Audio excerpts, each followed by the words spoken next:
जय Bihar recording studio Mirganj. हम तो तड़पत पानी देहु चैन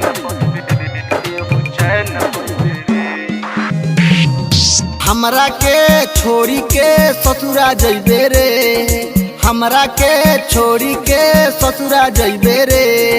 हम तो तड़पेम बाकी देहु चैन पैबे रे, हम तो तड़पेम बाकी देहु चैन पैबे रे।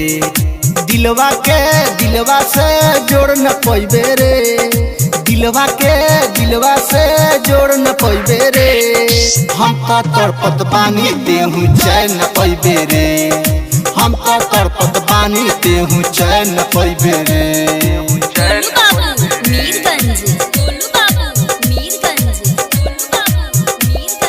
जय बिहार रिकॉर्डिंग स्टूडियो मीरगंज। जानू बुला के गईले भुला के, खुशते हूँ बारे ससुरा में जाके, ससुरा में जाके। जानू बुला के गईले भुला के, खुशते हूँ बारे ससुरा में जाके।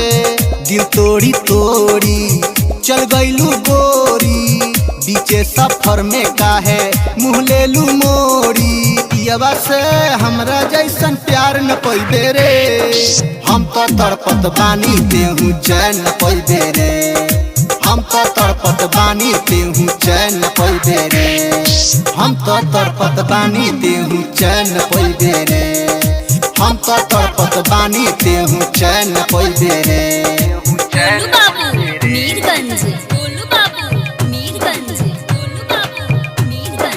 जय बिहार रिकॉर्डिंग स्टूडियो मीरगंज। दिलवा से खेल ले पपजी समझ के, प्यार बाकी कैले रहनी रबजी समझ के,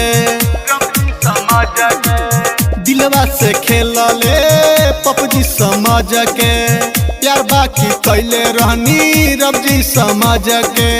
राइटर मिंटू के दिल देलू तोड़ी, चल गईलू काहे सुन करन की ओरी। दिनेश के बहिया में झूल न पैबे रे, हम तो तड़पेम बाकी देहु चैन न पैबे रे, हम तो तड़पत बानी देहु चैन न पैबे रे, हम तो तड़पत बानी देहु चैन न पैबे रे, हम तो तड़पत बानी देहु चैन न पैबे रे। हमरा के छोड़ी के ससुरा जइबे रे, हमरा के छोड़ी के ससुरा जइबे रे। हम तो तड़पत बानी देहु चैन न पैबे रे, हम तो तड़पत बानी